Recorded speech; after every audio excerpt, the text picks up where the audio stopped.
She kept herself untouched for years, until the right words fell on the wrong ears. A powerful man desired her with fury and with secrets. But he didn't just want to touch her, he wanted to possess her soul. If you enjoy love and romance stories, watch until the end, and you won't regret it. Subscribe to this channel and leave a comment telling us where you're listening to this beautiful story from. Let's continue. Isabella Helen always knew there was something broken inside her. At 27, she carried an ancient sadness in her dark eyes, as if her youth had been stolen in silence, piece by piece, until nothing was left but a woman who had learned to protect herself before she even knew what it was to be loved. The only daughter of Carmen, a woman who chose submission as a form of survival, Isabella grew up in a small house in the Astoria neighborhood of Queens, where love was a whisper, hidden behind floral curtains, and touch always came with obligation, never with pleasure. Her mother worked as a seamstress in a garment factory in the garment district and came home every day with fingers pricked by needles and the empty gaze of someone who had given up on dreaming. Isabella never knew her father. Carmen would only say that he left before she was born, that he was an important married man, and that it was better not to talk about it. This absence became a black hole in Isabella's chest, a void she tried to fill with books, notebooks, and an imagination that took her to places where women were. Strong and men were different from the ones she knew. From a very young age, Isabella learned to protect her own body like a sanctuary, not out of purity or religiosity, but from a deep fear she couldn't name. Fear of abandonment, fear of the silent violence she saw in her neighbors' marriages, fear of being used and then forgotten as had happened to her mother. At 15, when her school friends were already talking about kisses and crushes, she closed herself off even more, creating an invisible barrier that pushed away any attempt at closeness. It was at university, studying English literature at a private college in Greenwich Village on a scholarship, that she met Daniel. He was 3 years older, the son of a middle-class family from the Upper East Side, a business student, and everything a mother like Carmen could wish for her daughter: polite, patient, with plans for the future and infinite patience to deal with Isabella's peculiarities. For 5 years, he courted her with the delicacy of someone handling a rare flower. He respected her limits, her anxiety attacks, her constant need for space. He never pushed for physical intimacy beyond chaste kisses and careful hugs. Daniel said he loved her, that he could wait as long as necessary, that marriage would resolve these issues naturally. He spoke about it with the confidence of someone who believes that time heals all wounds, without understanding that some scars are so deep they become part of the soul. Isabella, in turn, convinced herself that this was love. After all, he was good, stable, predictable, everything she thought she needed to feel safe. The engagement party was set for a Saturday in June in the party hall of the apartment building where Daniel lived with his parents. Nothing too elaborate, just family and close friends as Isabella had requested. She wore a navy blue dress that Carmen had sewn especially for the occasion, with small hand-embroidered pearls on the discreet neckline. The fabric clung to her skin from the stuffy heat of the New York summer and the anxiety that grew with each passing minute. Throughout the party, Isabella felt like an actress playing a role she didn't fully understand. She smiled when they expected her to smile, thanked them for their congratulations, held Daniel's hand when he gave a speech about their wedding plans for the following year. But inside, a voice whispered that something was terribly wrong. It wasn't ordinary bridal jitters.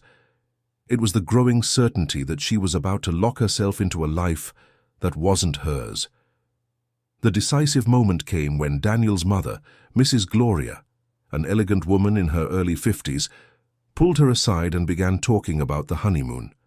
She spoke of paradise beaches, romantic hotels, about how important it was for a woman to prepare herself to please her husband. The words left Mrs. Gloria's mouth with a naturalness that chilled Isabella's blood. It was as if they were talking about a business transaction, about conjugal duties, about everything but love. It was in that moment that Isabella was absolutely certain she could no longer continue with the charade. She looked around the room. Daniel was talking with his friends, laughing at some joke she hadn't heard. Carmen was arranging the sweets on the table, with the diligence of someone trying to please the future son-in-law's family. The guests were drinking and celebrating something she wasn't even sure she wanted. And there she was, in the middle of it all, feeling more alone than ever. Without telling anyone, Isabella left the party hall. Daniel followed her, worried, asking if she was feeling unwell. They stopped in the empty building corridor under the cold fluorescent light, and it was there that she said the words that would change everything. "I can't marry you, Daniel." He laughed, thinking it was bridal nerves. He tried to calm her, to hold her hands, to say it was normal to feel this way. But Isabella pulled away, leaned against the cold wall, and repeated, with a firmness that surprised her, "I can't and I won't marry you. It's over." "But why, Isa? I love you. You know that. We're perfect together. I can give you everything you need." "You don't understand," she interrupted, her voice coming out harsher than she intended. "You've never touched me. Never. In 5 years you never even tried to really touch me, and I'm still a virgin." The words came out like both a confession and an accusation. Daniel turned red, stammered something about respect, about waiting for marriage, about doing things the right way. But Isabella was no longer listening. She had made her decision. She returned to the party hall only to grab her purse and say goodbye to her mother. Carmen was horrified, begged her to reconsider, said she was making the biggest mistake of her life. But Isabella simply kissed her mother's cheek and left, leaving behind a party in a state of shock. On the street, while waiting for the bus that would take her home, someone approached. It was Francis, a classmate from college whom she barely knew, but who was at the party at Daniel's invitation. Francis was visibly drunk and curious, in a way only drunk people can be. "Wow, Isabella, that was crazy. Why did you break up with Daniel? Everyone's talking about it inside. He's such a good guy, so straight-laced." Isabella stopped, looked at Francis with a coldness that surprised even herself, and said, as if casting a sentence into the air, "Because he never touched me. Never. In 5 years. I'm still a virgin." Francis's eyes widened, as if she had just heard the biggest scandal of the century. Isabella got on the bus that had just arrived, leaving her friend planted on the sidewalk with her mouth open. She had no idea that those words, spoken in a moment of anger and liberation, would echo through the city like a battle cry. Isabella's sentence traveled through the social circles of New York with the speed of an explosive rumor. Within days it was being discussed in WhatsApp groups, in elevator conversations, at bar tables. The bride who ended her engagement because she was still a virgin. The story gained dramatic contours, invented details, and the most varied interpretations. Some saw her as brave, others as crazy. But everyone was talking. Among so many curious ears and sharp tongues, the sentence reached Eric Vance. Eric was in his office on the 23rd floor of a commercial building, on Park Avenue, when his secretary, Marcia, a discreet woman of 40, who had worked for the family for 2 decades, told him the story during the morning briefing. It wasn't common for her to share gossip, but there was something about the story that intrigued her. "It's just that it reminded me of that girl you met years ago at the school project. Remember, you even mentioned a teenager who was writing in the library." Eric stopped signing the documents on his desk. Marcia was right. Isabella Helen. He remembered her perfectly, even after all these years. It was 2010. He was 35 and had just taken over as president of Vance Hotels, the luxury hotel chain his family had built over 3 generations. As part of the company's social responsibility, he regularly visited the philanthropic projects they funded, including a reading incentive program at a public school in the South Bronx. It was on one of those visits that he saw her.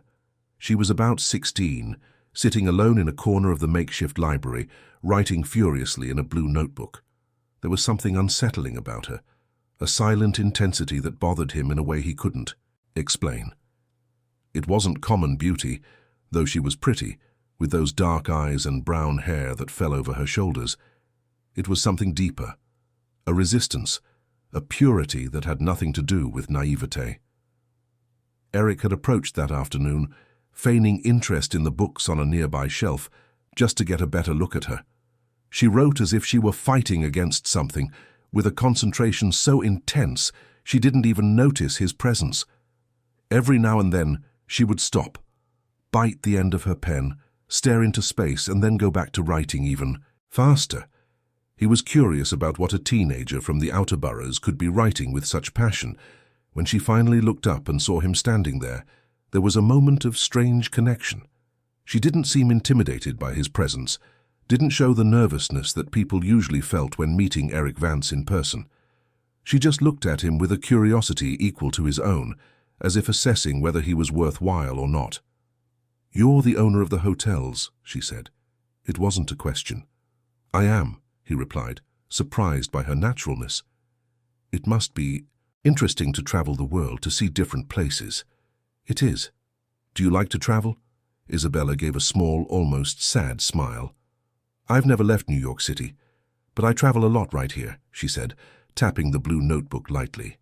That afternoon, they talked for almost an hour. She spoke about the books she read, the stories she wrote, about how she used her imagination to escape a reality she considered too small for her dreams. Eric, who rarely took an interest in personal conversations, found himself genuinely engaged. There was a maturity in her that contrasted with her age, a precocious wisdom that fascinated and unsettled him. When he left that day, Eric couldn't get Isabella out of his head. He returned to the school several times, always with professional excuses, but hoping to see her again.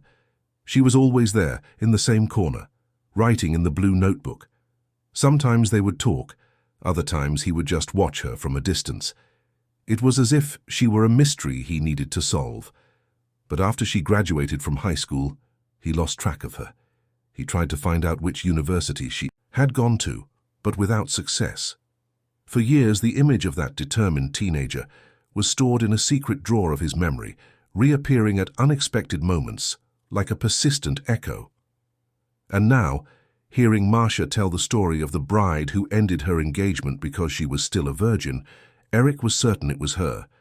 The same intensity, the same courage to go against what was expected, the same silent strength that had disturbed him years before. But this time, she was no longer an inaccessible teenager in an outer borough school. She was an adult woman, available, and with a story that awakened something in him that had been dormant for a long time. It wasn't just desire, though that existed too, strong and undeniable. It was something more dangerous. Obsession disguised as interest, control masked as protection. Eric Vance was a man accustomed to getting what he wanted. At 42, he had built an empire even larger than the one he inherited from his father. He was internationally recognized as one of the most visionary hoteliers of his generation, but also feared for his ability to destroy competitors without showing any emotion. He had eyes like blades. They cut before they touched. His personal life was a carefully cultivated mystery. He never married, never had lasting public relationships, and maintained a calculated distance from any real emotional involvement. The women who passed through his life were always temporary, chosen more for their social status than for any genuine connection. He had learned early on that feelings were vulnerabilities, and vulnerabilities could be exploited. This emotional coldness had deep roots in family tragedies he preferred to keep buried. The Vance family carried secrets that went far beyond legal business. There were stories that weren't told, documents that were burned, people who disappeared when they knew too much. And Eric had grown up in this environment, learning that power and silence were the only things one could trust.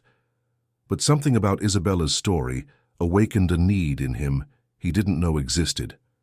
Perhaps it was the memory of that brave teenager who had faced him without fear.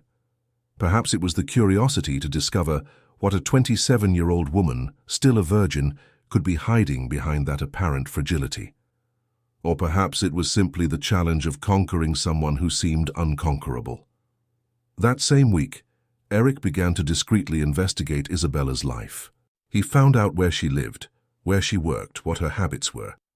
He learned that she taught English at a private school in Williamsburg and contributed articles to an independent cultural magazine, that she lived in a small apartment in the East Village, that she walked to the subway every morning, and that she spent her weekends in a downtown bookstore where she used to write. It was in that bookstore, pages of time, that Eric decided to orchestrate their first seemingly casual encounter. It was a sunny Sunday morning when he entered the small, cozy place pretending to look for a specific book. Isabella was sitting in an armchair in the back, with a notebook open on her lap, no longer the blue one from her adolescence, but a worn brown leather one. When she looked up and saw him standing there among the shelves, there was again that moment of mutual recognition. This time, however, there was something different in the air. She was no longer the girl from the public school, and he was no longer the businessman on a philanthropic visit. They were two adults with complex histories and wounds that not even they themselves fully understood. "Isabella Helen," he said, approaching slowly. "Eric Vance," she replied, closing the notebook in a protective gesture. "You remember me?" "How could I forget? The girl who traveled the world without leaving New York." She gave the same small, sad smile from years ago, but now there was something more to it. A maturity laden with disillusionment, a beauty that came from someone who had already cried enough tears to fill an ocean. "And you're still traveling the world," she observed. "I've read about you in magazines, successes, expansions, hotels in places I only see in photographs. But you're still writing," he pointed to the notebook. "What do you write about now?" Isabella hesitated. There was something about his presence that destabilized her, as if he could see through all the masks she had learned to wear. It was dangerous and fascinating at the same time. "Stories," she answered vaguely. "About people who will never meet, about impossible loves, about women who discover that the life they planned is not the life they want." Eric sat in the chair next to her armchair, without asking for permission. It was a bold move, even invasive, but there was a naturalness to the action that made her not protest. "I heard you recently ended an engagement," he said, getting straight to the point with the frankness that characterized him. Isabella felt the blood rush to her face. So the gossip had reached him. Somehow, that both irritated and intrigued her. "News travels fast in New York," she said dryly, "especially when it's interesting." Eric studied her with that intense gaze she remembered from her adolescence. "I want to understand why a woman like you still believes she's never been touched." The question was like a punch to the gut. Not for its cruelty, but for its surgical precision. He had gone straight to the heart of the matter, without mincing words, without delicacy. It was as if he could see right through her, see the truths she hid even from herself. "That's none of your business," she replied, but without anger. It was more a statement of fact than an offense. "No, it's not," he agreed. "But it interests me anyway. You interested me when you were 16, and you interest me even more now." The brutal honesty of the declaration left Isabella speechless for a moment. There was something unsettling about the way he spoke, as if he were declaring an intention rather than making a casual observation. As if she were a project he had decided to resume after a years-long pause. "Why?" she finally asked. Eric smiled, and it was the first time she had seen a genuine expression on his face. It wasn't a kind or comforting smile. It was the smile of a predator that had just found interesting prey. "Because you're a mystery I've never been able to solve, and I don't like leaving mysteries unsolved."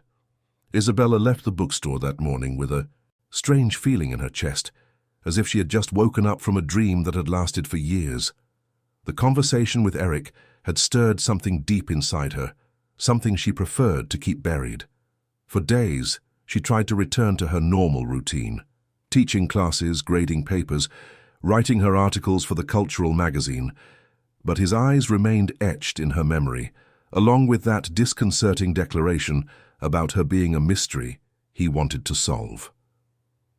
A week later, when she least expected it, Eric showed up at the school where she taught.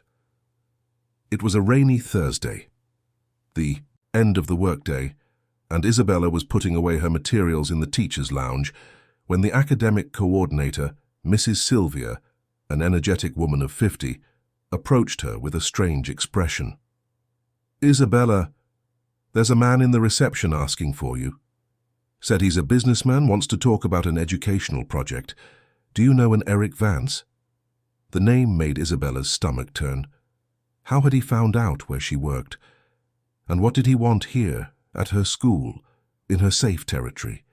She found him in the school's reception, elegant and completely out of place in That environment of peeling walls and educational posters taped up. He wore an impeccable dark suit and seemed oblivious to the curious glances of the staff who were working late. When he saw her, he smiled in that way she had already realized was his trademark, a smile that promised trouble. "I thought you might like to have dinner with me," he said without preamble, as if it were the most natural thing in the world to show up at her workplace after a week of silence. "How did you find out where I work?" she asked, unable to hide her irritation. It wasn't difficult. New York may be a metropolis, but certain information is easy to get when you know where to look. The answer made her even more uneasy. There was something vaguely threatening in the ease with which he had obtained that information, as if her privacy were just an illusion he could shatter whenever he pleased. "I don't usually have dinner with strangers," she said, grabbing her bag and heading for the exit. He followed her, unhurried. "We're not strangers, Isabella. We've known each other for over 10 years, even if our last conversation was just last week." He had a point. There was something familiar about him, as if he were someone she knew from old dreams, but that familiarity also scared her. On the sidewalk in front of the school, she stopped and faced him. "What do you want from me, Eric?" "To talk, to get to know you better, to understand how an intelligent, attractive woman reached the age of 27 without ever being truly touched." The question was again direct, without beating around the bush. Isabella felt her face flush, but this time it wasn't just embarrassment. It was anger. "You have no right to ask that kind of question." "No, I don't," he agreed. "But I ask anyway because you intrigue me, and because I think you want to understand it too." It was a disturbing observation because it had a grain of truth. Isabella had spent the last few days wondering exactly that. Why had she never been able to give herself completely to someone? Why, even with Daniel, who was kind and patient, did she always feel as if there were an invisible barrier between them? "One dinner," Eric repeated. "In a public place, if that makes you feel safer. I have no dishonest intentions."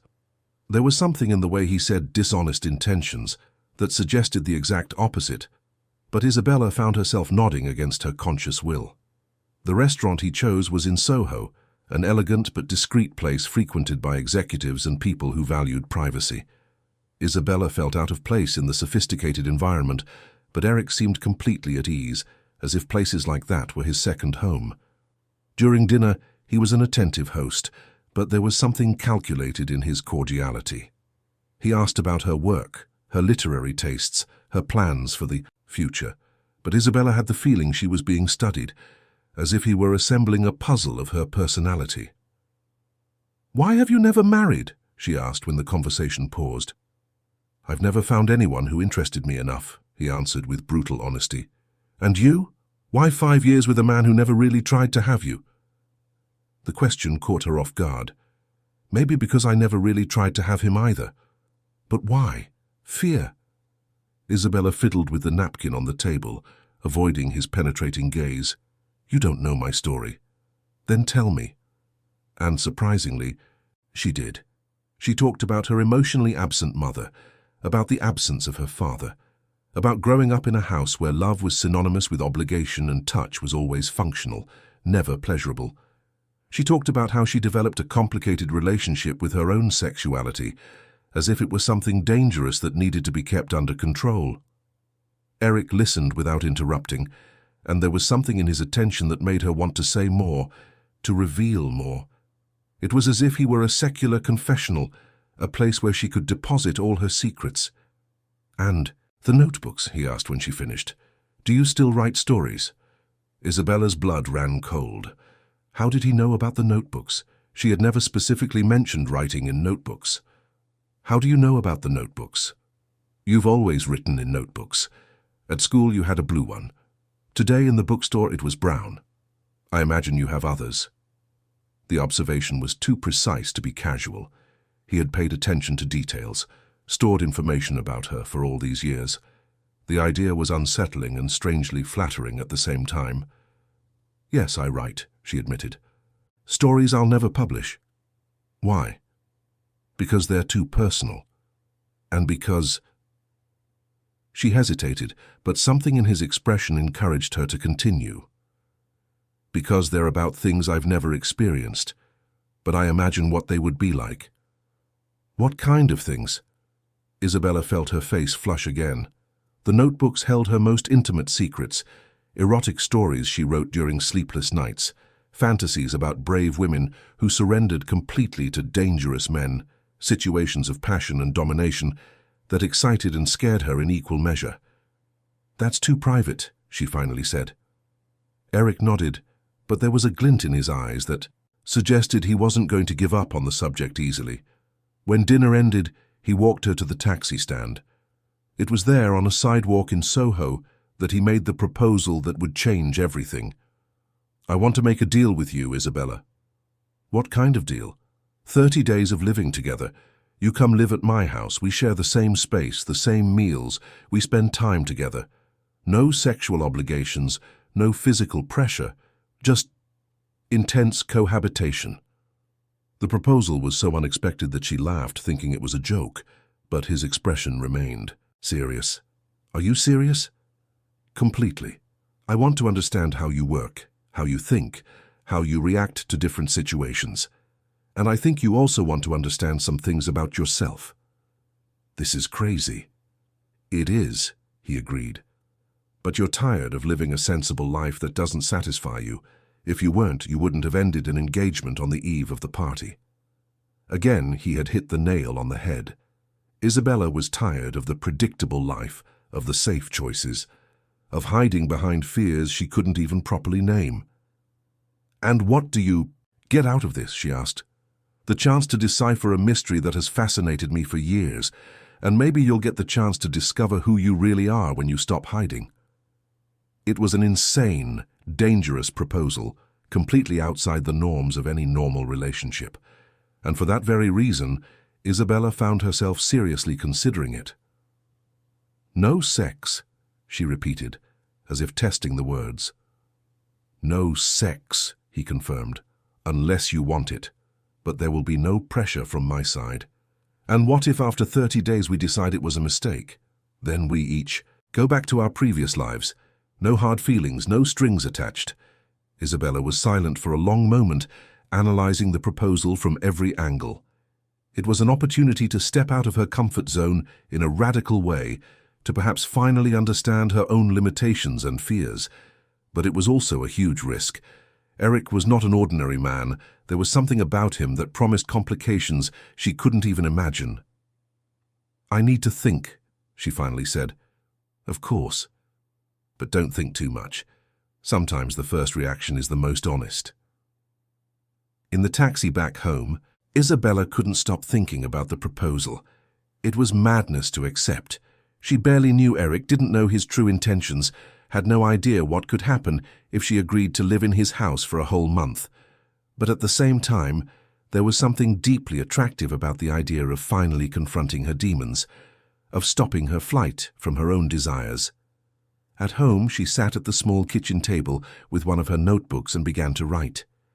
Not a fictional story, as she usually did, but a list of pros and cons of Eric's proposal. On the con side, he was practically a stranger. The situation was dangerous. She could get hurt emotionally. She didn't know his true intentions. On the pros side, it was a chance to break the patterns that kept her trapped, an opportunity to explore aspects of herself she had always ignored, a possibility to finally understand why she had never been able to give herself completely to someone. The list of cons was longer, but the pros had a greater emotional weight. 3 days later, she called the number he had left. "I accept," she said as soon as he answered, without identifying herself or explaining. There was a pause on the other end of the line, then his voice, satisfied. "When do you want to start?" "Tomorrow," she replied before she could change her mind. "I'll pick you up at 7 in the evening. Bring only the essentials. Clothes, important personal items. You'll find everything else at my house." "Eric, are you sure this is a good idea?" "No," he answered with brutal honesty, "but sometimes the best decisions are the ones that seem wrong at first." Eric's house was in a gated community in Greenwich, Connecticut, about 40 minutes from downtown New York. It was an impressive property, modern and minimalist with clean architectural lines and large windows that offered a view of a meticulously manicured garden. Isabella felt intimidated by the place's discreet opulence, but also intrigued by the personality that revealed itself through the decor. Everything was elegant but cold. Designer furniture, contemporary art on the walls, an impressive library with books in several languages. There were no personal photographs, sentimental objects, or anything that revealed intimate aspects of Eric's life. It was as if the house were a carefully assembled set rather than a home. "Your room is on the second floor," he said, showing her a spacious suite overlooking the garden. "It has a private bathroom, a walk-in closet, everything you need. Mine is at the end of the hall." The room was beautiful, decorated in neutral tones, with a king-size bed and dark wood furniture. But what caught Isabella's attention the most was the desk by the window, equipped with paper, pens, and a few blank notebooks. "Did you prepare this for me?" she asked, touching one of the notebooks. "I saw that you like to write. I thought you might want a proper place to do it." It was a thoughtful gesture, but there was also something unsettling in the way he had anticipated her needs, as if he knew her better than she imagined. The first few days of living together were strangely normal. Eric worked during the day, leaving early and returning in the late afternoon. Isabella had taken a temporary leave from school, citing personal reasons, and spent her days exploring the house, reading books from his library, and writing in the room that had become her refuge. Meals were shared when their schedules allowed. Eric was an attentive host but maintained a respectful distance. They talked about books, movies, travel, politics, but he never pressed for personal information and never made moves that could be interpreted as sexual advances. But there was a constant tension in the air, as if they were both waiting for something to happen, as if the normality were just a facade for something much more complicated developing beneath the surface. It was in the first week that Isabella began to notice the peculiarities of the house. There was a room on the top floor that always remained closed. Eric never mentioned its existence, and when she casually asked about that door during dinner, he abruptly changed the subject. She also began to notice that he sometimes went out in the middle of the night. She would hear footsteps in the hallway, the sound of the car leaving the garage, and hours later the noise of its return. When she asked about it the next morning, he would just say he had insomnia and sometimes drove to relax. But the most disturbing discovery came when she was reorganizing some books in the library and found a photo album hidden between volumes of philosophy. They were old black and white photos of a beautiful young woman. There was something familiar about the woman's face, a subtle resemblance to herself that made her uncomfortable. On the back of one of the photos was written, "Isabella, my eternal love, 1998. When Eric came home that night and found the album on the living room table, his expression changed completely. For the first time since she had known him, she saw genuine anger in his eyes. "Where did you find this?" "In the library. Who is Isabella?" Eric picked up the album and shut it forcefully. "Someone from the past." "She looks like me," Isabella observed. "No, she doesn't," he replied, but there was something forced in his denial. "Eric, what happened to her?" He was silent for a long moment, staring at the album as if it were a cursed object. When he finally spoke, his voice was heavy with a pain she had never heard before. "She died 25 years ago, and I don't want to talk about it." That night, Isabella heard noises coming from the closed room on the top floor. Footsteps, objects being moved, and at one point what sounded like someone crying. She left her room and went up the stairs silently, but when she reached the top floor, everything was quiet again.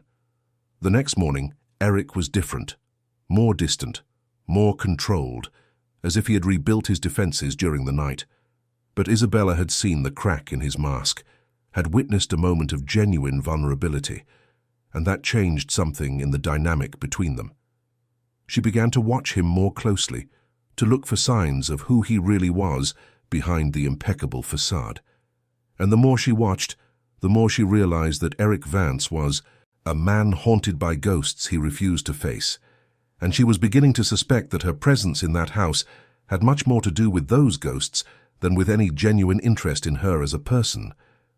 The discovery scared her, but it also awakened a dangerous curiosity. Who had Isabella been? Why had she died? And why had Eric chosen her, Isabella, for this strange cohabitation experiment? The answers, she was beginning to understand, were hidden in that locked room on the top floor. And as much as she tried to resist, she knew she would eventually try to find out what was inside. The second week in Eric's house brought a dangerous intimacy between them. Isabella had grown accustomed to his habits, to the long silences during breakfast, to the way he watched her when he thought she wasn't paying attention. There were moments when the tension between them was almost palpable, like electrical wires crossing the air when their hands accidentally touched while passing dishes at the table, or when they brushed against each other in the hallway. Eric kept his word about not pressuring her physically, but there was something in the way he looked at her that made Isabella's blood run faster. They were glances that lasted a few seconds longer than necessary, that seemed to strip her soul before even touching her body. She began to understand why other women might be attracted to him. There was an intensity in him that was simultaneously terrifying and magnetic. It was on a rainy Tuesday, while Eric was in a meeting that would last all night, that Isabella decided to explore the mysteries of the house more deeply. She had spent days thinking about the woman in the photographs, about Isabella and the unsettling resemblance that Eric had so vehemently denied. She needed to understand her true connection to that house, to that man, to that story that seemed incomplete. She started in the library, examining each shelf more carefully. Among books on business and philosophy, she found a few volumes of poetry that seemed more personal. She opened one, a collection by Pablo Neruda, and discovered notes in the margins. They weren't Eric's. The handwriting was delicate, feminine. "How he makes me feel" was written next to a poem about passion. "Fear and desire," said another note. Isabella's heart raced. These were Isabella's intimate thoughts, preserved there like ghosts between the pages. She continued flipping through and found more notes. "I don't know if he loves me or possesses me. Sometimes I'm afraid of what I see in his eyes. How can I want someone so much who scares me?" The words echoed feelings that Isabella herself was beginning to experience. There was something unsettling in how Isabella's thoughts mirrored her own confusion about Eric. Inspired by the discovery, she decided to go up to the top floor. The hallway was narrower than the others, with only 3 doors. One was a bathroom, another seemed to be a storage room, and the third was the one that always remained closed. Isabella tried turning the doorknob, expecting it to be locked, but to her surprise, the door opened easily. The room was like a time capsule, old furniture, heavy curtains, and a charged atmosphere that made her skin crawl. On the walls, more photographs of Isabella, some with a young Eric, clearly in love. There was a desk where letters were scattered, some open, others still sealed, and on the bed, carefully arranged, were personal items, a bottle of perfume, some embroidered handkerchiefs, delicate jewelry. Isabella approached the desk and began to read the letters. They were from Isabella to Eric, apparently written in the last months before her death. The tone started off passionate, but gradually became distressed, desperate. "My love, you promise you'll tell me about your family when we're married.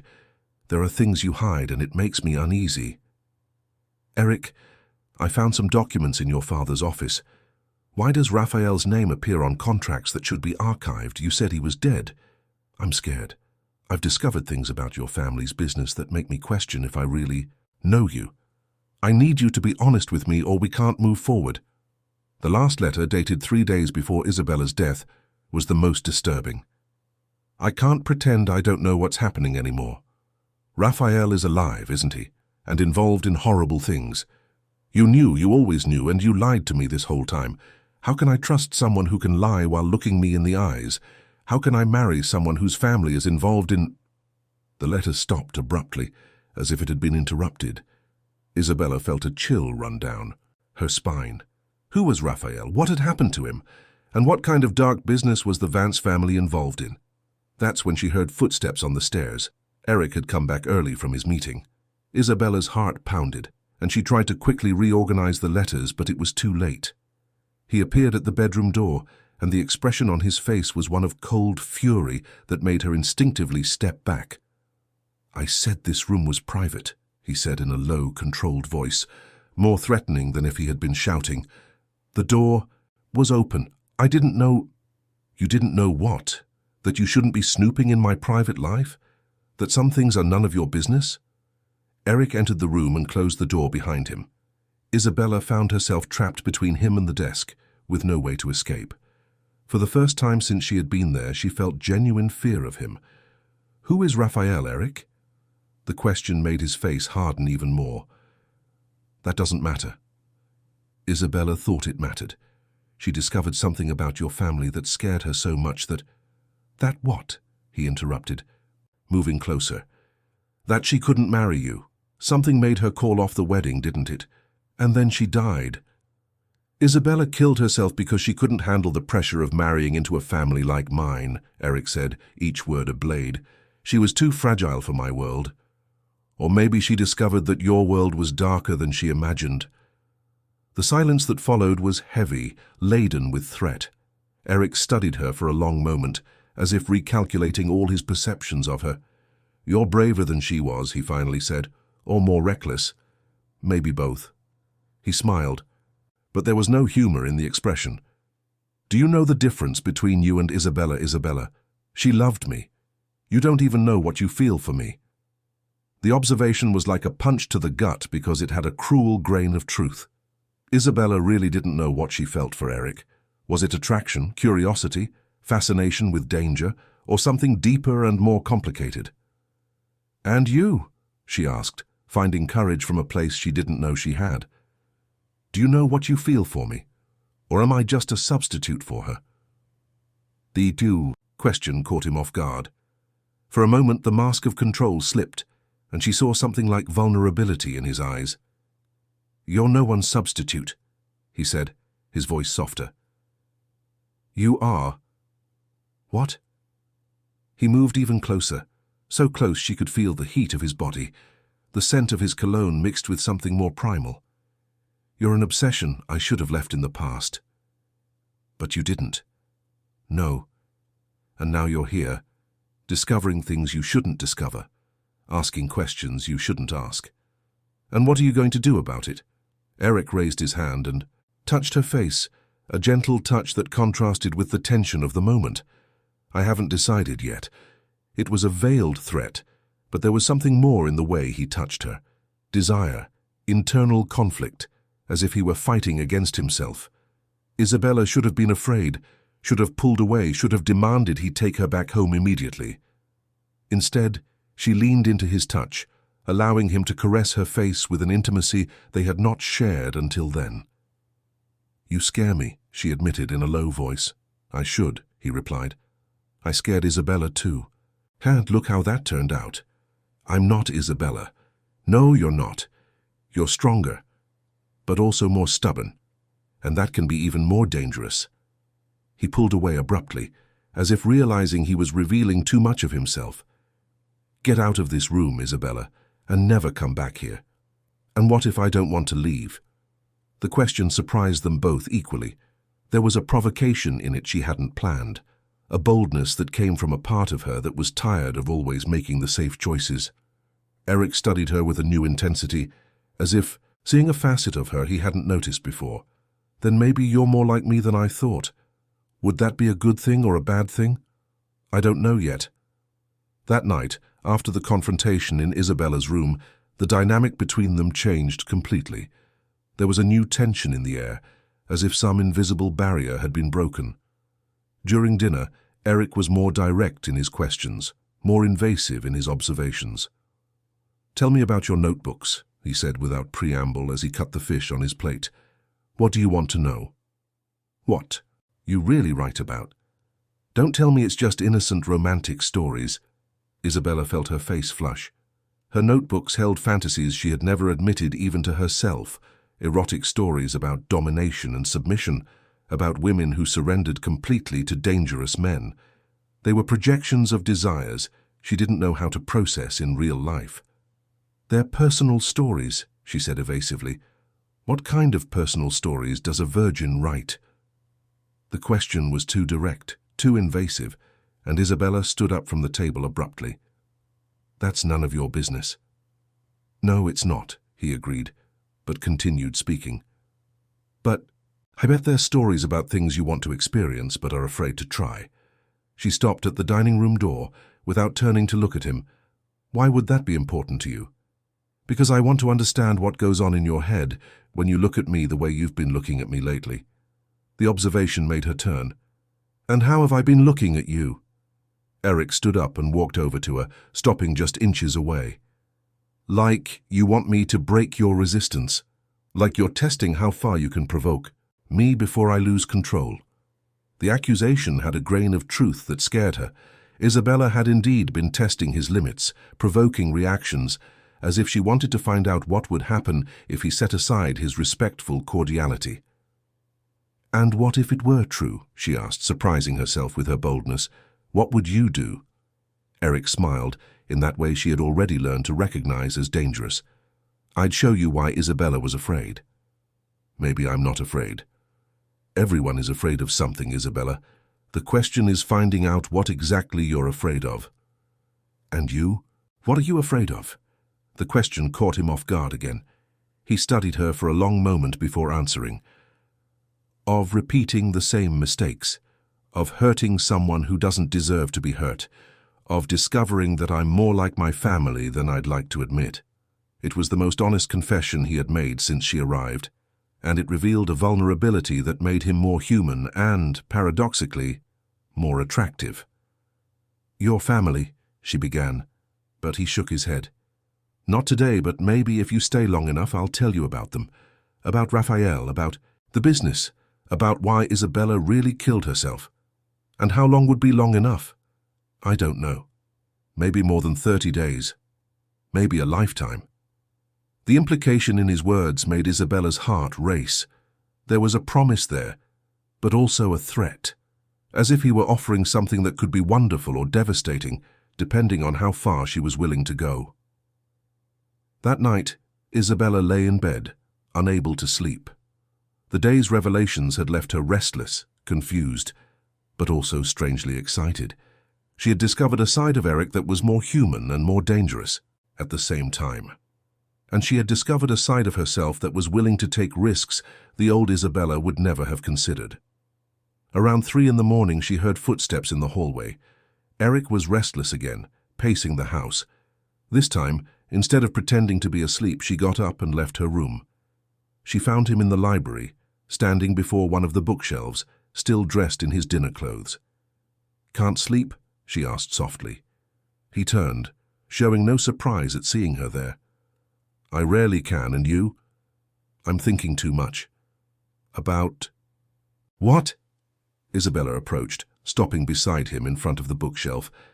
"About why I'm here, about what you really want from me, about why I'm not leaving even though I know I should." "And what conclusions have you reached?" "That maybe I'm tired of always doing the right thing. Maybe I want to find out what it's like to do the wrong thing for once in my life." Eric looked at her with an intensity that made her tremble. "The wrong thing can be irreversible, Isabella. It can change you in ways you can't even imagine." "And what if I want to be changed?" The question hung in the air between them, laden with dangerous possibilities. Eric reached out and touched her hair, an intimate gesture that made her skin tingle. "Then maybe it's time for you to show me what you write in those notebooks," he said in a low voice charged with promises. "And maybe it's time for me to show you why Isabella was so afraid." The 3rd week in Eric's house brought a dangerous intimacy that neither of them knew how to control. Isabella had started leaving her notebooks purposefully scattered around her room, knowing he would find them during his nightly inspections. They weren't invasions. She knew he entered her room at night, could smell his cologne in the morning, see how objects were slightly displaced. It was a silent game between them, where she revealed pieces of her soul through words, and he responded with increasingly intense gazes during meals. The stories she wrote now were no longer about fictional characters. They were about a woman who surrendered to a dangerous man in a house full of secrets. They were about power and submission, about the desire to be dominated by someone who could both protect and destroy. It was as if she were using writing to process feelings she couldn't admit out loud. Eric, for his part, had become bolder in his provocations. He would touch her hand when passing the salt at dinner, let their bodies brush against each other when they walked down the hall, look at her lips when she spoke, as if imagining what it would be like to kiss her. There was a constant sexual tension in the air, like a taut string about to snap. It was on a Thursday that everything changed for good. Isabella was in the garden, sitting under a large tree, writing in her notebook when she heard the sound of cars arriving. They weren't ordinary cars. They were luxury vehicles with tinted windows, the kind that transported important people, or dangerous ones. Through the library window, she saw Eric receiving 3 men in suits. The conversation seemed tense, formal, and there was something in everyone's body language that suggested this was not a routine business meeting. Curious, Isabella moved closer to the house, trying to overhear fragments of the conversation. The voices were muffled, but she managed to catch a few words. Transport, Europeans, false documents, women. The blood froze in her veins. What kind of business was this? That's when she heard a voice that made her heart stop. A voice similar to Eric's, but harsher, crueler. My brother has always been too sentimental. Now he's playing house with some girl from the outer boroughs, while our European partners are waiting for the merchandise. Raphael. It had to be Raphael, the supposedly dead brother. Isabella hid behind a porch column, trying to hear better. "She's not a problem," she heard Eric reply, his voice tense. "And our partnership is not your problem. Our deal doesn't include my personal life. Your personal life becomes my problem when it interferes with business. How many did you say were transferred in the last shipment?"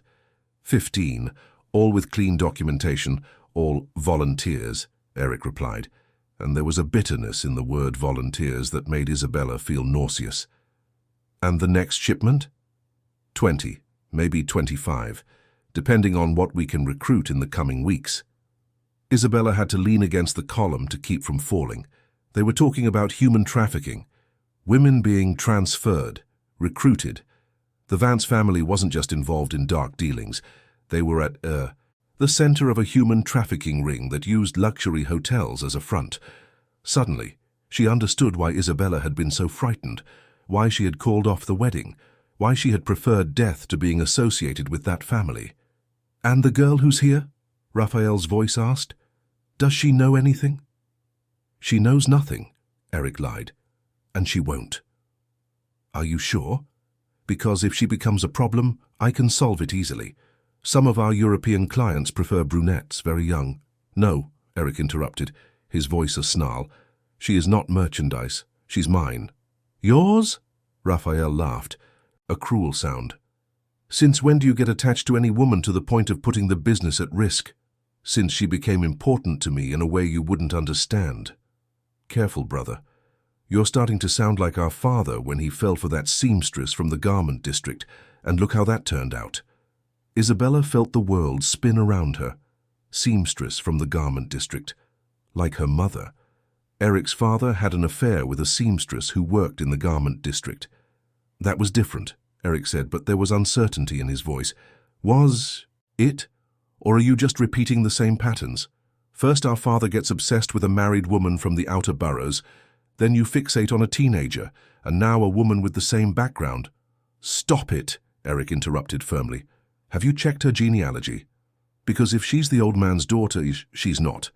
"Are you sure? Because the dates line up. Our Carmen Santos, seamstress, worked for father's company for exactly 9 months before being fired, and 9 months later a baby girl was born." Isabella had to cover her mouth to keep from screaming. Carmen Santos, her mother. They were talking about her mother and suggesting that she could be Eric's half-sister. "I said stop it," Eric repeated, but his voice was less firm. "I'll investigate on my own then. And if she is your half-sister, you'll have to decide what's more important, your confused feelings or the family's reputation." Isabella didn't hear the rest of the conversation. She ran to her room, her heart beating so hard she feared it would explode. Everything made a horrible kind of sense now. Eric's obsession with her since adolescence, the way he had found her, the fact that he had never properly explained why he had chosen her for this strange cohabitation. What if they were really half-siblings? What if everything she was feeling for him was an aberration? What if the attraction between them was based on a blood connection neither of them knew about? But there was something even worse than the possibility of incest. There was the fact that Eric was involved in human trafficking, that the women she had imagined were just hotel employees were actually victims being sold to Europe, that the man she was falling in love with was a criminal who destroyed lives. That night at dinner, Isabella could barely eat. Eric noticed her state but attributed it to nervousness over their growing proximity. He didn't know she had overheard the conversation, that she now knew all his secrets. "You're quiet today," he observed. "I'm thinking," she replied, unable to look him in the eye. "About what?" "About families. About how we sometimes discover things about the people we love that change everything." The word love slipped out before she realized it, but Eric caught it immediately. There was surprise and something else in his expression, satisfaction, possessiveness. "And what kind of discoveries would those be?" Isabella finally faced him. "Discoveries about the past, about connections we didn't know existed, about activities we'd rather not know about." Eric froze. There was something in the way she spoke that alerted him. "Isabella, what exactly are you trying to say?" "I'm saying that sometimes the people we think we know are completely different from what we imagined." The silence that followed was tense, charged with unspoken accusations and unmade confessions. Eric studied her as if trying to read her mind, while she struggled not to show how much she knew. "If you discovered something terrible about someone you love," she finally asked, "something that completely changed your perception of that person, what would you do?" "It would depend on how terrible it was," he answered carefully. "And what if it was something that could destroy other people? Something illegal, immoral?" Eric leaned forward, his eyes fixed on her. "Isabella, is there something specific you want to ask me?" "Who is Raphael, Eric? And don't lie to me this time." The question landed like a bomb between them. Eric's face closed off completely, and for the first time since she had known him, she saw genuine fear in his eyes. Not fear of her, but fear of the consequences of her discoveries. "How did you know about Raphael?" "Does it matter?" "What matters is that he exists, that he didn't die like you said, and that he's involved in horrible things. And so are you." Eric rose slowly from the table like a predator that had just identified a threat. "What exactly do you think you know?" "I know about the trafficking, about the women being transferred to Europe, about how you use the hotels as a front for it." The silence that followed was absolute. Eric looked at her as if he were seeing a ghost, as if he couldn't believe she had discovered the truth. "And now?" he finally asked, his voice dangerously low. "What do you plan to do with this information?" "I don't know," she answered honestly. "Because there's more, isn't there? About my mother, about my father. Raphael said something about Carmen Santos." If Eric had seemed shocked before, now he looked devastated. He sat down again, ran his hands through his hair, and for a long moment he looked like a defeated man. "Your mother worked for my family 28 years ago," he finally said. "She and my father had an affair. When she got pregnant, he fired her and made sure she would never get a job anywhere connected to our company again. So I'm—" "No," he interrupted firmly. "You are not my half-sister, because your father was not my father." Isabella felt relief and confusion at the same time. "How can you be so sure?" "Because your mother lied to protect you. Her real father was married, powerful, and didn't want to acknowledge paternity. It was easier to let everyone believe it was my father than to face the truth. And who is my real father?" Eric hesitated, as if weighing how much he should reveal. "An important politician at the time. Someone who still has influence today. Your mother kept that secret to protect both you and him." The revelation was an emotional bombshell. Isabella had spent her entire life believing she had no father, and now she discovered not only that she had one, but that he was an important public figure who never wanted to know her. "Why did you never tell me this?" "Because it wasn't my truth to tell, and because—" He hesitated again. "Because I wanted you for myself, and I knew that if you knew the truth about your family, you might not stay. And now that I know about everything, about the trafficking, about my family, about who you really are. Eric looked at her with an intensity that made her tremble. Now you have a choice to make. You can leave, go back to your old life, pretend you never discovered any of this. Or you can stay and accept that you've gotten involved with a man whose hands are not clean. And if I stay, what happens? To me? If you stay, you become an accomplice. You become truly mine in every sense, and there's no going back after that. The proposal was both terrifying and seductive. Isabella could go back to her safe life, to her classes and her notebooks, pretending these weeks had never happened. Or she could surrender completely to a man who was everything she had always been afraid of wanting. If I stay, she said slowly, if I become your accomplice, will you stop the trafficking? Eric smiled, but there was no humor in his expression. It doesn't work like that, Isabella. I don't control this operation alone. Raphael has a lot of power, a lot of contacts, and our family has been involved in this for generations.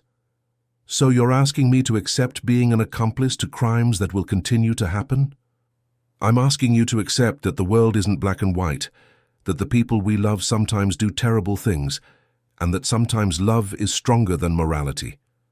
It was an impossible proposal, an emotional ultimatum with no right answer. Isabella looked at the man before her, the same man who had obsessed her since adolescence, who had brought her to this house with promises of self-discovery, who had made her feel things she never imagined possible. I need time to think, she finally said. You have until tomorrow, Eric replied. Because Raphael comes back tomorrow night, and if you're still here when he arrives, he'll assume you've made your decision. And if I choose to leave? Eric stood up and walked over to her, stopping so close she could feel the heat of his body. Then this will be our last night together, and I'll make sure it's a night you'll never forget. There was both a promise and a threat in his words. Isabella knew that if she stayed in that house for one more night, if she allowed him to touch her in the way his eyes promised, there would be no going back. It would be the end of the woman who was never touched, and the birth of someone entirely new, someone she might no longer recognize in the mirror. Eric, she said, her voice trembling, if I stay tonight, if I give myself to you completely, will you protect me from Raphael? Will you guarantee I never become merchandise? He touched her, face with a gentleness that contrasted with the intensity of the moment. With my life, he promised, but only if you are truly mine, completely mine. Isabella closed her eyes, feeling his touch like fire on her skin. She knew she was about to cross a line that would change everything, that would transform her into someone she never imagined she could be. Then show me, she whispered, opening her eyes and meeting his gaze with a courage that came from places she didn't know existed. Show me what it's like to be yours. The night that changed everything began, with a heavy rain that beat against the house's windows like impatient fingers. Isabella was in the room that had become her refuge, wearing only a silk nightgown she had found in the closet, a piece that had clearly been chosen by him, just like all the fine lingerie she had discovered in the drawers. They were silent gifts, unspoken promises of what could happen if she allowed herself. When Eric knocked on the door, she knew it was the decisive moment. There were no more games, no more subtle provocations or looks heavy with intent. It was time to definitively choose who she wanted to be. Come in, she said, her voice firmer than she expected. Eric opened the door slowly, as if giving her one last chance to change her mind. When he saw what she was wearing, his eyes darkened with a desire he no longer tried to hide. Are you sure? He asked, standing on the threshold. No, she answered honestly, but I'm going to do it anyway. He smiled, not the predatory smile she had learned to both fear and desire, but something kinder, more real. Honesty suits you. Eric entered the room and closed the door, behind him. He was barefoot, wearing only dark pants and a white shirt with a few buttons undone. There was something different about him that night, a vulnerability he rarely let show. Isabella, he said, approaching slowly, after tonight, you won't be able to pretend you don't know who I am anymore. You won't be able to hide behind innocence. I know, she replied, and you won't be able to pretend this is just an obsession anymore. After tonight, you'll have to admit you feel something real for me. The observation caught him off guard. It was true. For weeks he had hidden behind the justification of obsession, as if it were just a whim he needed to satisfy. But they both knew something much deeper was happening. "You're right," he admitted, stopping in front of her. "I love you, in a way I don't understand, that I can't control, that scares me because it makes me vulnerable." It was the first time either of them had used the word love. It hung in the air between them like a dangerous confession. "I love you too," Isabella replied, surprising herself with how easily the words came out. "And I'm scared too, scared of what this means, of what I'm capable of doing for you." Eric touched her face with both hands, a gesture that was simultaneously gentle and possessive. "It means that from this day on, you are mine. Completely, and I am yours, with all the consequences that brings." When he kissed her, it was as if all the tension of the past weeks finally found release. It wasn't a soft or romantic kiss. It was desperate, hungry, laden with weeks of repressed desire. Isabella melted into his arms, finally understanding why she had spent her whole life running from this kind of intensity, because once you experienced it, everything else seemed bland in comparison. His hands explored her body with an expertise that made her tremble. Every touch was calculated to awaken sensations she didn't even know existed. When he lifted her and laid her on the bed, Isabella felt as if she were being led into a completely new territory of herself. "If you want to stop," he began, but she interrupted him by placing her fingers on his lips. "I won't want to stop," she said. "I trust you." That trust was a precious gift, and they both knew it. Eric treated it as such, touching her with a reverence that contrasted with the intensity of his desire. Each caress was a silent question, each kiss a promise. When they finally gave themselves completely to each other, it was with a passion that was wild, primal. Isabella discovered a woman inside her who not only tolerated his intensity, but demanded it, provoked it. It was as if all the fantasies she had written in her notebooks had finally come to life. Afterward, lying entangled with the rain still beating against the window, Isabella felt as if she had been reborn. The woman who had never been touched died that night, replaced by someone who knew her own power, who understood the strength that came from total surrender. "Now you understand," Eric said, stroking her hair, "why Isabella was afraid." "Because you're addictive," Isabella replied. "Because after you experience this intensity, everything else seems dull." "And are you afraid?"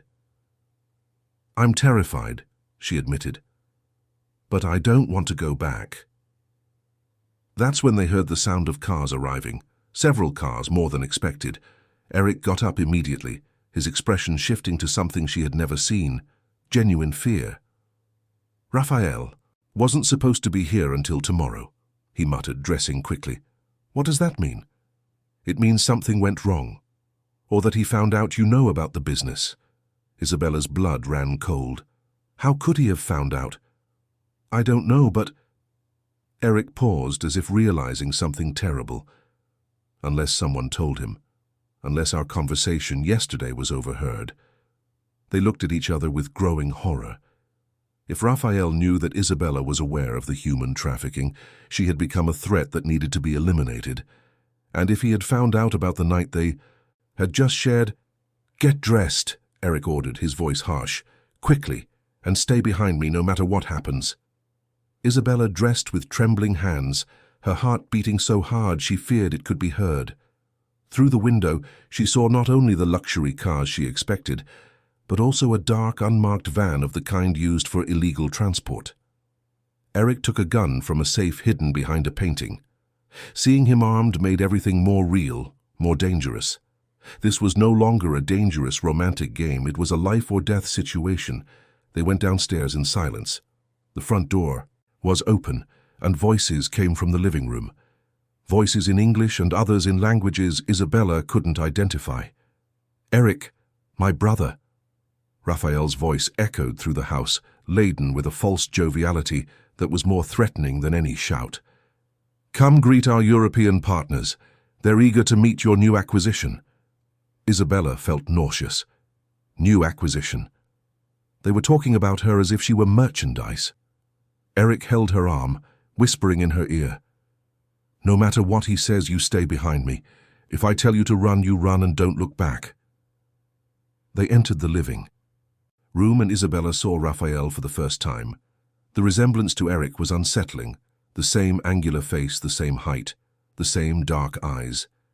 But where Eric had controlled intensity, Raphael had an open cruelty that made her skin crawl. There were 4 other men in the room. 2 looked American, well-dressed but with something predatory in their posture. The other 2 were clearly foreigners, Europeans probably, with expensive clothes and expressions that sized her up as if she were an object for sale. "So this is the famous Isabella," Raphael said, approaching with a smile that didn't reach his eyes. "The woman who managed to make my brother lose his mind." "Raphael," Eric said in a controlled voice, but Isabella could feel the tension in his body. "We weren't expecting you today." "Change of plans. Our friends here arrived earlier than expected, and when I told them about your new hobby, they became very interested." One of the Europeans said something in a language that sounded like Russian. Raphael replied in the same language, and they both laughed in a way that made Isabella's stomach churn. "What did they say?" Eric asked, his hand moving subtly toward where he hid the gun. "They said she's exactly what they're looking for. Young, beautiful, inexperienced. Some clients pay very well for women with that profile." "She's not for sale," Eric said firmly. Raphael laughed, a cold sound. "Everything is for sale, brother. It's just a matter of price, not her." "Ah, I see. You've fallen in love with the merchandise." Raphael made a dismissive gesture. "How amateurish. Father always said you were too weak for this business." "And father is dead," Eric retorted, "as is any authority he had over my decisions." The tension in the room became palpable. The other men subtly repositioned themselves, as if preparing for something. Isabella realized she was at the center of a power struggle between the brothers that went far beyond her. "You know what the problem is, Eric," Raphael continued, pacing the room like a predator circling its prey.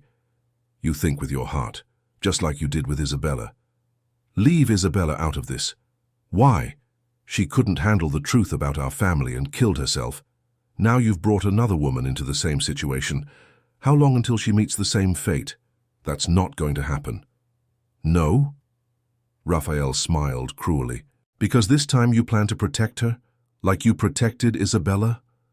Isabella saw the exact moment Eric lost control. His hand went for the gun, but Raphael was prepared. One of the men moved quickly, disarming Eric before he could fully react.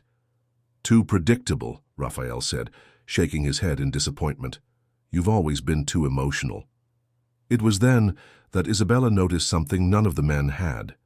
During the confrontation, she had positioned herself near the fireplace where there was an iron poker. Without thinking about the consequences, she grabbed the object and swung it at the man closest to her. The blow was strong enough to knock him down and create a moment of confusion. Eric used the distraction to disarm another of the men and position himself defensively in front of Isabella. "Impressive," Raphael said, seemingly more amused than concerned by the violence. "She's got spirit. Our clients will like that." "Last warning, Raphael," Eric said, now armed again. "She leaves here with me, or no one leaves." "You won't shoot your own brother," Raphael said confidently. "Won't I?" Eric smiled, but there was no humor in his expression. "You killed Isabella. You made sure. She found out about the trafficking just to destroy our relationship. She didn't kill herself out of despair. She killed herself because you threatened her." The accusation fell like a bomb in the room. Even the other men seemed surprised.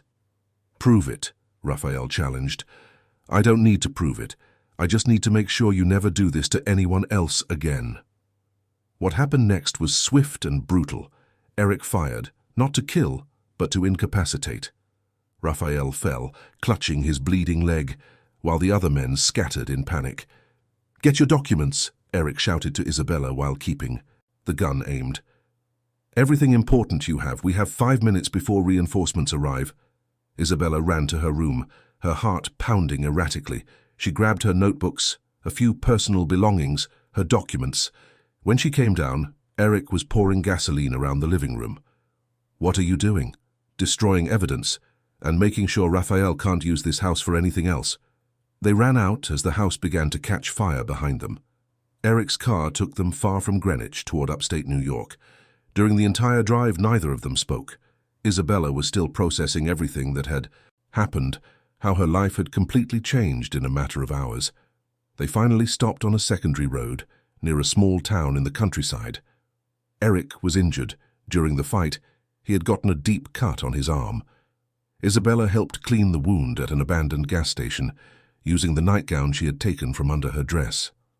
"Where are we going now?" she asked as she made a makeshift bandage. "Away. Raphael has contacts all over New York, but we can hide in the countryside for a while." "And then?" Eric looked at her and she saw in him the same man she had fallen in love with, but also something new, a man who had chosen her over the family business, over security, over everything.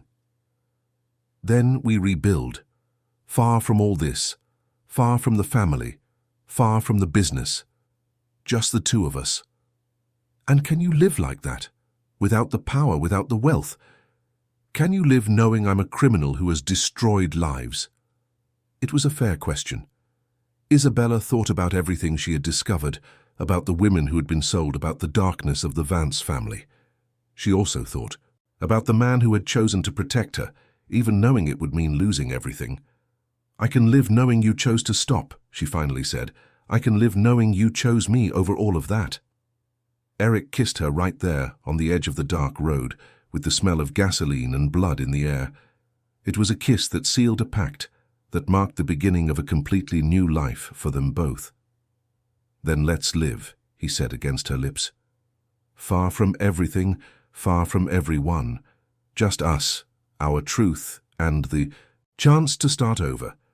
Isabella looked toward the horizon, where the first light of dawn was beginning to appear. She didn't know what awaited them, but she knew she was no longer the woman who had never been touched. She was someone new, someone who had chosen love over security, passion over prudence, and for the first time in her life, she was at peace with her choices. 18 months after the night that changed everything, Isabella Helen, now using the surname Silver to remain anonymous, was sitting in a small coffee shop in the historic center of Bar Harbor, Maine, when she received the call she had been both expecting and dreading. "Raphael died in prison yesterday." The voice of Marcia, Eric's former secretary, sounded tired on the other end of the line. "They said it was a settling of scores between inmates. The business has been completely dismantled. You're safe now." Isabella closed her eyes, feeling a relief she hadn't experienced in over a year. For all this time, she had lived in fear that Raphael or his associates would find her. She had moved cities 3 times, always using false names, always looking over her shoulder. "And Eric?" she asked, though she knew Marcia might not have an answer. "I don't know. After you two separated in the Berkshires, he completely disappeared. I heard rumors he was seen in Europe, maybe the south of France, but nothing confirmed." The separation had been his idea. 2 weeks after their escape from New York, hidden in a simple inn in the Berkshires, Eric had made the most difficult decision of his life. To truly protect her, he had to distance himself. As long as he existed in her life, there would always be the risk that the Vance family's enemies would use her to get to him. "It will be temporary," he had promised on the rainy morning they said goodbye. "When everything calms down, when the business is definitively dismantled, I'll come back." "And what if you don't come back?" Isabella had asked, already knowing it was a real possibility. "Then you will have lived the life you deserve, free, safe, being the extraordinary person you've always been." They had made love for the last time that morning, a farewell that tasted of tears and promises that might never be fulfilled. When Isabella woke up, she found only a letter and an envelope with enough money to start a new life. "Use this to be truly free," the letter said. "Write our stories. Tell the world that not every woman needs to wait to be saved. Some choose to save themselves and the man they love." In the months that followed, Isabella had done exactly that. First, she took care of her safety, changing her identity and settling in Bar Harbor, a small town where she could go unnoticed. Then she began to write. Not in intimate notebooks as before, but on a used laptop she bought at a second-hand store. The story she told wasn't exactly hers. She changed names, locations, some details to protect those involved. But the essence was there. A repressed woman who discovers her own strength through her love for a dangerous man, who chooses redemption over revenge. The book, published under the pseudonym Helena Santos, became an unexpected literary phenomenon. The woman who was never touched struck a chord with thousands of readers who identified with the protagonist. It wasn't just a romance, it was a manifesto on a woman's right to choose her own battles, to define her own limits. The success had brought invitations for interviews, lectures, and appearances at literary festivals. Isabella had refused them all, keeping her identity a secret. But when the Cannes Literary Festival invited her to a panel on contemporary literature, something made her accept. Perhaps it was the intuition that it was time to stop hiding. Perhaps it was the hope that he, wherever he was, would know about her success and come looking for her. Or perhaps it was simply the fact that she had become a woman who was no longer afraid to take up her space in the world. The trip to France was her first time outside the United States. Cannes in May was exactly as she had imagined when reading about the film festival. Glamorous, bustling, full of elegant people speaking languages she didn't fully understand. The literary festival was smaller than the film festival, more intimate, but still important on the European cultural scene. Isabella was staying in a small but charming hotel near the historic center. She had decided to spend a few extra days in the city, taking the opportunity to explore the French Riviera she had read so much about in books. It was her first time being truly free, without fear, without a hidden identity, without looking over her shoulder. It was in a small bookstore specializing in foreign literature, on her second day in Cannes, that the reunion she had dreamed of and feared for so long took place. She was flipping through a French edition of a classic novel when she heard a familiar voice ask in English with a slight French accent, "Excuse me, would you have anything by Helena Santos? I hear she's a promising American writer." Isabella turned slowly, her heart beating so hard she feared it might stop. And there he was, Eric, but different, thinner, with slightly longer hair, a stubble that gave him a less executive and more artistic look. He wore casual clothes, jeans, a light linen shirt, comfortable shoes. He looked relaxed, at peace. He saw her at the same moment and froze, as if seeing a ghost. For a long moment, neither of them moved, just looked at each other across the shelves of the small bookstore. "You came," he finally said, his voice laden with an emotion he didn't try to hide. "Did you know I'd be here?" "I hoped. I read about your participation in the festival. I read your book too." Isabella felt her face flush. "And what did you think?" Eric smiled, not the predatory smile of before, but something softer, more genuine. "I thought you made me seem better than I am. Or maybe you're better than you thought." They left the bookstore and walked through the streets of Cannes without a destination, talking about everything and nothing. He told her he had spent the last few months in Aix-en-Provence, in a small house in the countryside, learning to live a simple life. He had completely cut ties with the family business, reporting some of the schemes he knew to the French and American authorities. "I couldn't save the women who had already been trafficked," he said with deep sadness, "but at least I managed to prevent others from being victimized." "And does that give you peace?" "Not exactly peace, but it gives me purpose. I now work for an NGO that helps victims of human trafficking reintegrate into society. It's little compared to the harm I've done, but it's what I can offer." Isabella listened, fascinated. He was the same man she had fallen in love with, but transformed by experience, matured by loss, shaped by repentance, into someone genuinely better. "And you?" he asked. "Besides becoming a famous writer, how has your life been?" "Lonely," she answered honestly. "Productive, but lonely. I learned to live alone, to enjoy my own company, but I always knew I was just waiting for you to come back, waiting for it to be safe for us to meet again, waiting to find out if we were still the same people who fell in love in that house." "And are we?" Isabella stopped walking and faced him. He had changed, she could see that. He had lost the arrogance, the need to control everything around him. But the intensity was still there, the love was still there, transformed, but not diminished. "We're not the same people," she said. "We're better people." They had dinner together that night at a small restaurant overlooking the sea. They talked about the books they had read, the places they had visited, the dreams they had developed. It was like getting to know each other all over again, but with the solid foundation of what they had shared. "I have a proposal for you," Eric said when dessert arrived. "What kind of proposal?" "Come with me to Provence. Not forever if you don't want to, but to see the life I've built there, to see if we can build something together again." "And what if we can't? What if we discover that our story was too intense to be sustainable in normal day-to-day life? Then at least we will have tried, and you'll have material for another book." Isabella laughed, the first genuine laugh she had let out in months. "Are you trying to seduce a writer by offering material for fiction?" "I'm trying to seduce the woman I love by offering a chance for us to be happy together." The word happy hung in the air between them.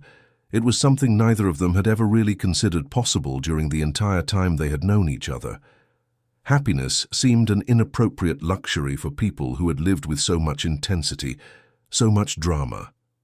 "And what if we are happy?" she asked. "What if we find out we're boring people when we're not in danger or facing impossible obstacles?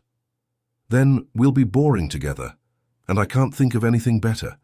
3 weeks later, Isabella was in a small, charming house, surrounded by lavender fields in the French Provence. It was rustic but comfortable, with a breathtaking view and a peace she had never experienced. Eric had turned the second floor into an office for her, with a large, solid wood desk positioned in front of the window overlooking the fields.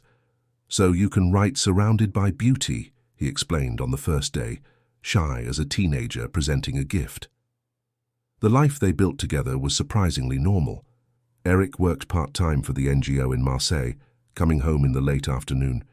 Isabella wrote in the morning and spent her afternoons exploring nearby villages, meeting the neighbors, learning to cook local dishes.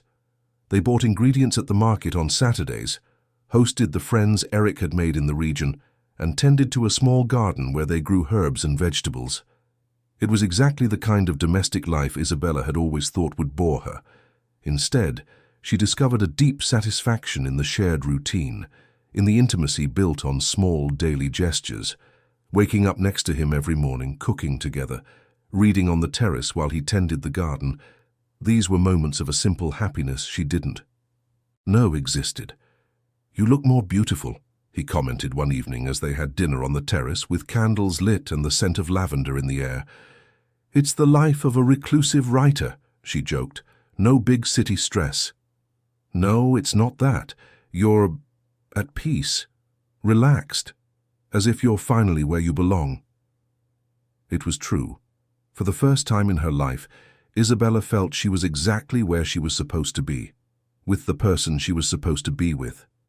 There were no more fears, no more secrets, no more external obstacles interfering with their relationship.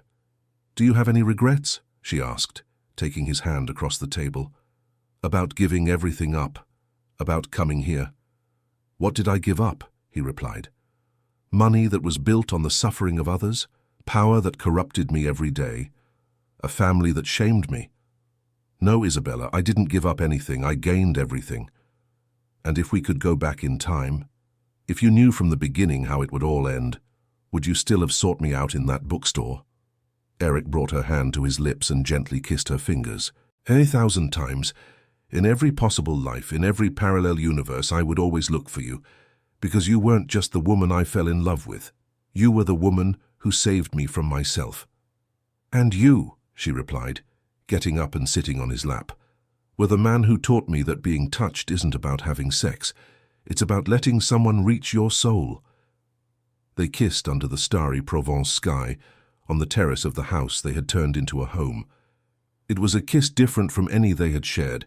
It lacked the desperate urgency of repressed desire, the drama of forbidden passion.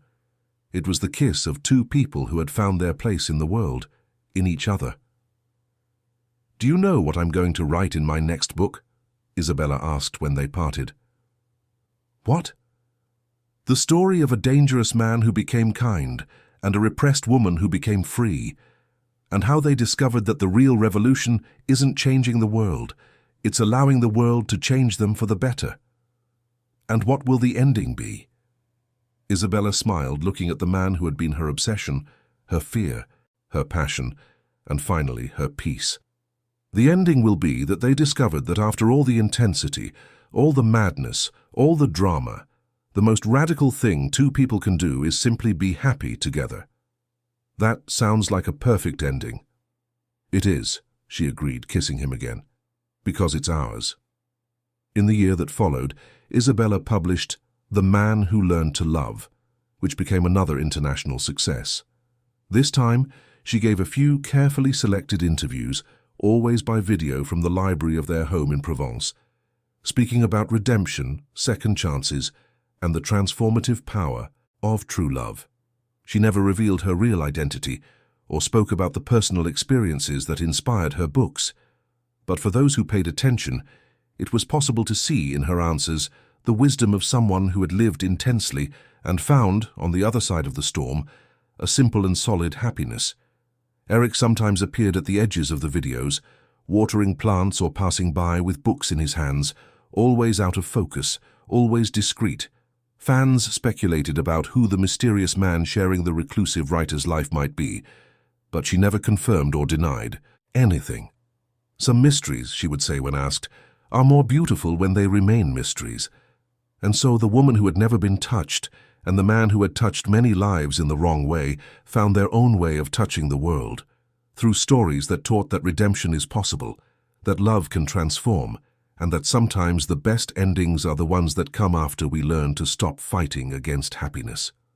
On quiet nights in Provence, when the wind carried the scent of lavender and the distant sound of church bells, they would lie on the terrace and look at the stars, knowing they had found something rare and precious, a love that had survived not only passion, but also peace. And in the end, they discovered that this was the greatest revolution of all.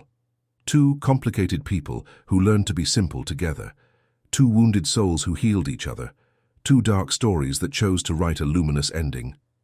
The woman who had never been touched had become the woman who chose how she wanted to be touched, not just physically, but in every possible form of human connection. And that, she thought on those starry nights, was worth all the storms they had weathered to get there.